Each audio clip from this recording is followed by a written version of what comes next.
Today, we are customizing the Milwaukee Fastback utility knife. It's already a great knife. We're just going to personalize it by giving it some custom handles, or in the knife world, I think they're called scales. I don't know why.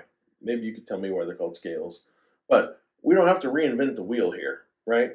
We're just going to upgrade the handle, give it something a little more personal. I just have to apologize for this video. I've been struggling with the audio on all of the videos, and finally I've had a camera issue. So I have a new camera and a new mic on the way. It should be here this weekend, but this video is probably the worst audio of all of them. Maybe not. I don't know. Anyways, the audio is not good, but I apologize.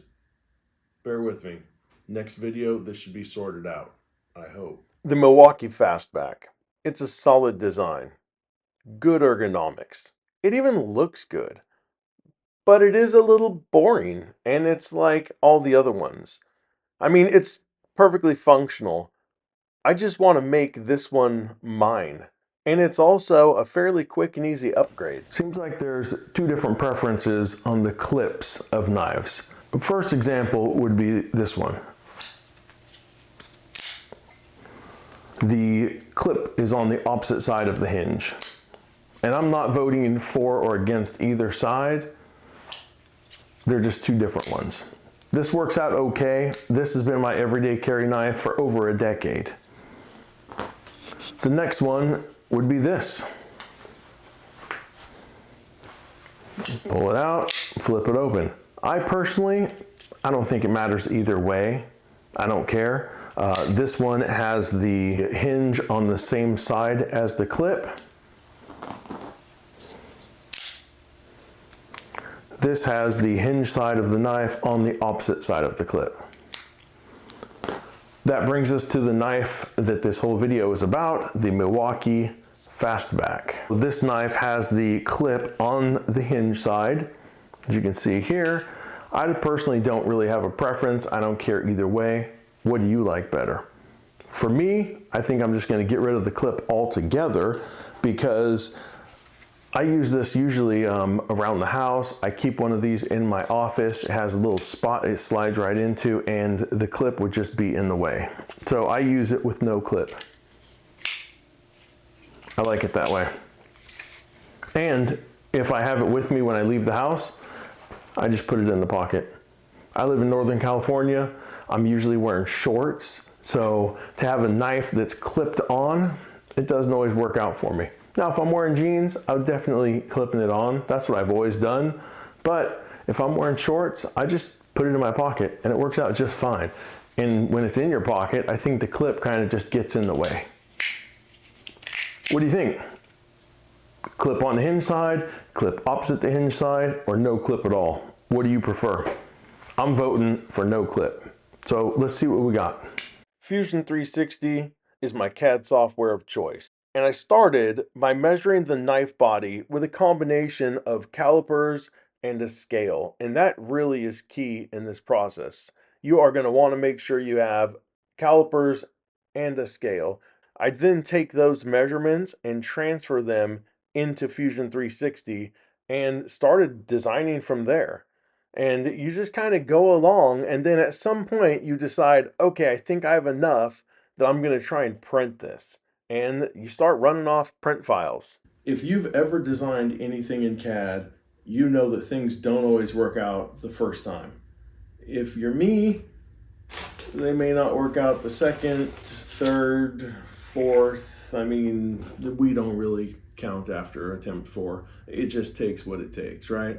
But I don't have a scanner, so I was measuring and transferring the measurements in the CAD. I did get a jump start with what you saw there. I think that's a really good way to get started. But without a scanner, you're kind of just lining it up as close as you can. And a lot of times the scale isn't 1-to-1.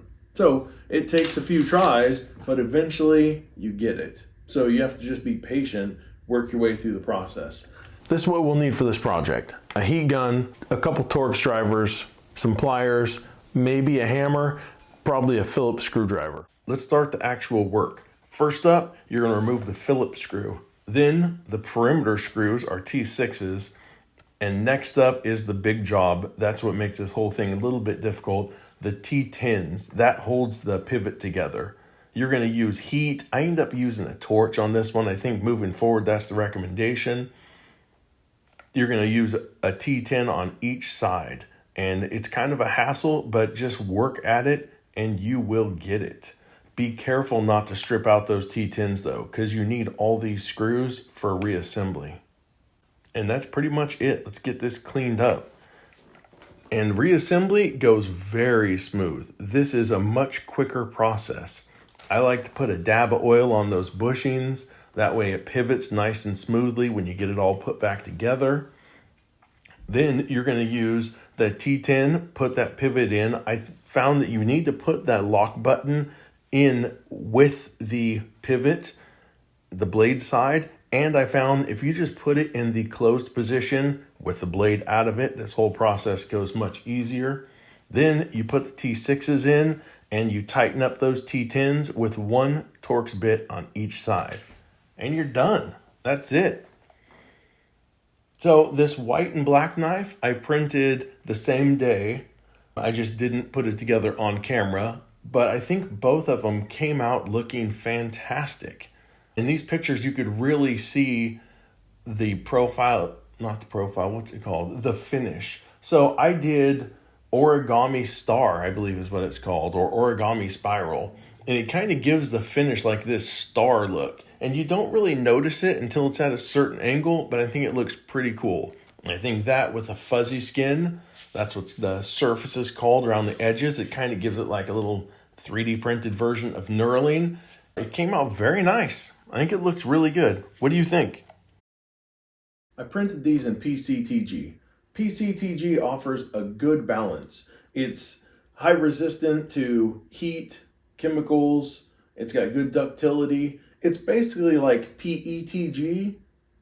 It's like PETG's better cousin. You know what I mean? So let's just say PETG, he goes to the gym, works out, but he's not running a marathon. You know what I mean? And then PCTG comes in, and that's like PETG's buffed cousin, like total gym rat, right? Like this dude hasn't had a simple carb in 4 years, right? And you would never catch PCTG at the Olive Garden getting down on some breadsticks. Do you know what I'm saying? Anyways, I chose Spectrum. These are little baby rolls, little sample rolls. I think they're like 250 grams. But this is what I used, and I think they came out great. Well, that's it. This was a quick little project. It's a very easy print, but I feel like it gives the knife big personality. And really what it does is it takes a very useful, handy knife that everyone can buy, and it just makes it yours, right? It's personalized. There's not another one like this. I don't know if you work in the trades or not, but these knives are all over the place. A lot of people have them. Nobody has one like this. I guarantee it. So the files are included in the description. You can also find me on Printables. And if you don't have a 3D printer, ask one of your friends. I'm sure somebody you know has a printer, and they'd be happy to make this for you. It doesn't take anything special. Any printer will do it. I happen to do mine on the Prusa Core 1, and I used PCTG. This same filament can be printed open air, no chamber required. Now, you could also do this in PLA. You can make this with some of that Polymaker Toolmaker colors. So let's say you have a friend that is a DeWalt fan. You can make this same thing in the yellow. Little black stripe, this would be awesome. They would love it. Same thing with Makita. So you have lots of options on what you could do. Ask around. I'm sure somebody you know has a printer and they'd be happy to make something for you. If you found this video entertaining, I really don't know what to say. I mean, maybe think about reading books, right? There's got to be better stuff to do than this. But thanks for watching. If you have any questions or comments, leave them down below and let me know if you make one. Hit me up. I'd like to see what you did. Make something fun, All right, it's done. It's over. Get out of here.